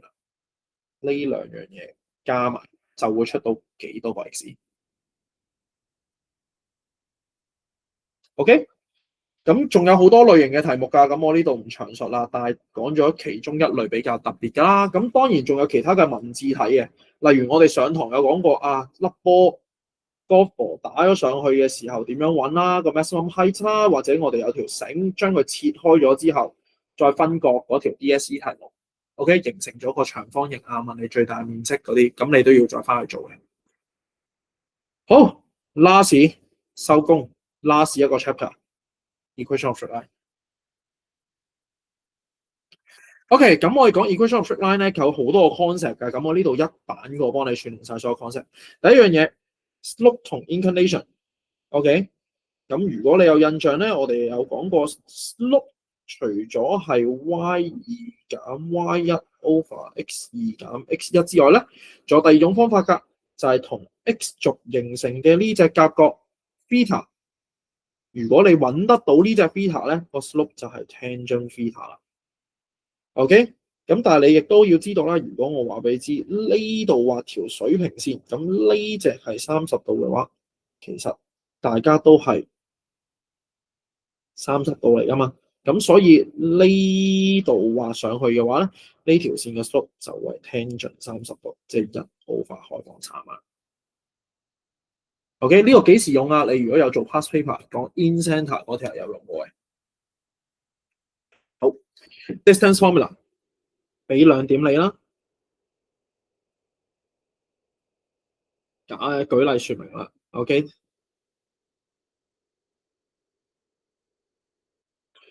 1、2、6、7。OK，distance 咁就會係 x 減 x 嘅 square 加翻 y 減 y 嘅 square 開方。OK， 就好似 x square 加 y square 開方一樣。midpoint formula 揾中間點幾時會用咧？當你要揾緊 median 嘅時候就會用得着噶啦。perpendicular bisector 嘅時候就會揾得着噶啦。OK， 垂直平均線你揾咗個中間點先，然後再 perpendicular 揾個 slope 就揾到佢嘅 equation。所以你要揾中間點嘅話，點樣揾啊？1加6除2 ，2加7除2，兩個加埋除2啦。OK，section formula 嘅話就比較冷門嘅。咁但係都話俾你知啦，例如我哋按住5:4去分嘅時候，咁就會係1乘4啦，加翻6乘人哋嘅5啦，除翻兩個 ratio 相加。Y 坐標都係2乘4加翻7乘5 over 兩個 ratio 相加。咁呢個好冷門嘅。唔係唔考，但係要考嘅話，應該都幾死上插咗嘅。好啦，咁呢幾樣嘢係前導知識啦，跟住就我哋學識咗點樣去揾 equation of straight line 咯。基本上要揾得 equation of straight line 一定要兩樣嘢噶啦 ，slope 例如係3，一點揾到呢兩樣嘢，你先至可以揾到 equation 嘅。OK， 但係好衰嘅，有時候粒點咧，有時候會用2、3俾你。有時候可能同你講 x in 係2，咁你要知道即係穿過20，又或者 y in 係3，咁即係穿過03，咁有3種寫法咯。又或者可能穿過 origin 咁樣 ，origin 咪00咯。OK， 咁所以一定係揾 slope 同一點嘅。咁跟住就係 y 減 y over x 減 x 等於3，跟住再 solve 翻佢出嚟就得噶啦。好啦，但係有兩個 special case 嘅，一個叫做打直垂直線，一個叫水平線。例如呢一條垂直線穿過咗2嘅話，佢嘅 equation 直接寫 x 等於2啦。有一條水平線穿過咗-1嘅，咁呢一條線就叫做 y 等於-1，因為穿過 y 軸喺-1嘅位置。咁呢兩個水平垂直直接寫得㗎。好啦，咁跟住有一個成日會用嘅 technique 就係 L 俾一條 equation 你，例如 3x 加 y 加 k 等於0，穿過咗400嘅時候，咁有啲咩可以做啊？見得 passes through 嘅話，咁唔該你自己醒水將佢代翻入去，3乘0加5乘0加 k 等於0，咁所以咧你就會計到 k 等於0啦。OK，passes through 嘅話自己做代入啦。好，識得 form equation 啦，咁下一步就係咩啊？揾 information 啦。OK，例如我話俾你知有條式叫做 3x 加 6y 減5等於0，揾3樣嘢 slope x in y in。OK，slope 嘅話唔使諗啦，一定係轉翻做 y 等於 mx 加 c 啦。咁所以咧 y 等於-1 over 2x 加5 over 6，個 slope 就會係-1 over 2啦。y 等於 mx 加 c 嘅格式，呢個係我哋嘅 slope 咯。咁跟住 put x 等於0，所以 y in 就係 c 啦。咁所以今次個 c 就係5 over 6，咁所以 y in 就係5 over 6。而 x in 咧就要 put y 等於0。咁我自己 prefer 你擺翻入原本條式嘅 3x 減5等於0 ，3x 等於x 等於over 3。OK， 點解要識得揾 slope x y in 咧？其實係攞嚟幫你做畫圖噶。好多時候個圖有2條線、3條線嘅時候，咁你需要畫圖噶嘛？點樣畫得精準啲啊？咪就係揾 x y in 出嚟，然後連起佢，咁你咪知道佢係一條向下斜嘅線咯。所以每一次畫圖嘅時候，麻煩你揾翻呢3樣嘢出嚟。OK， 當你見個圖冇圖嘅時候，條題目冇圖，你要畫圖，你就揾翻呢3樣嘢出嚟。好啦，最後2條直線點樣揾交點 ？OK， 亦都係我哋呢一課要學嘅，純粹做 simultaneous 嘅啫 ，L1、L2 simultaneous 咗佢就揾到個交點。好，講完。咁咧，下面有好多條題目嘅，因為今日時間有限啦，我就唔同你做啦，你自己翻去自己試一試啦，揀咗俾你噶啦。好，最後寫埋個最後一 part 嘅 notes，咁我哋今日就完啦。OK， 好啦，問2條直線有幾多個交點？咁啱啱我哋識得 form equation， 識得攞資料，識得揾 intersection， 最後就問你有幾多條交點。咁有3個情況嘅，第一個情況2條線相交於一個 point。第二個情況，2條線冇交點。第三個情況，神又係你，鬼又係你，兩條線重疊，咁就有 infinitely many intersection point。點樣分？將佢咁樣斬開啦。如果兩條線互相平衡嘅 L1 平衡 L2，即係 slope of L1 等於 slope of L2嘅話咧，咁佢有機會係右手邊呢個 case。相反，如果兩條線個 slope 唔相等，咁佢哋就一定得一個交點啦。好啦，兩條線平衡，咁有兩個情況喎，一係就冇交點，一係就無效交點，點分啊？咁所以我哋呢度再分第一步處理完個 slope 一樣啦，跟住我哋就會再睇 x、y in 啊嘛。如果兩個圖唔相交嘅話，咁佢哋當然會有不同嘅 y in 咯。相反，如果兩個圖係同一條線嚟嘅重疊嘅，咁佢哋 y in 梗係一樣啦。當然唔一定淨係睇 y in 嘅，你中意嘅睇 x in 都得。OK， 咁所以如果題目同你講佢哋有無限個交點，咁你跟住呢個圖，你會知道第一個 slope 會一樣，第二 y in x in 都會一樣。咁你寫呢度兩個資料應該夠你上兩條式去揾啲 unknowns 㗎。OK。最後講埋呢個字就收工啦。如果兩條線互相重疊，除咗有 infinitely many points of intersection， 第二個寫法我哋就會話啦，兩條線 coincide。OK， 兩條線 coincide 重疊啦，或者呢兩條線係 coincident。OK， 都係解重疊咁解。咁所以考試如果見到呢字嘅話咧，其實係解同樣嘢嘅。OK。咁之後有兩條啦，咁亦都係你自己純粹揾翻 slope 一樣啊 ，x、y in 一唔一樣咧？咁其實都做得到嘅。OK， 咁咧就唔同你花多時間做啦，因為呢個位置都比較多。咁咧呢啲題目交俾你自己翻去試。咁就今日嚟到呢度，10點鐘前可以問我問題嘅，10點鐘之後就唔好啦。OK， 有嘢問就留。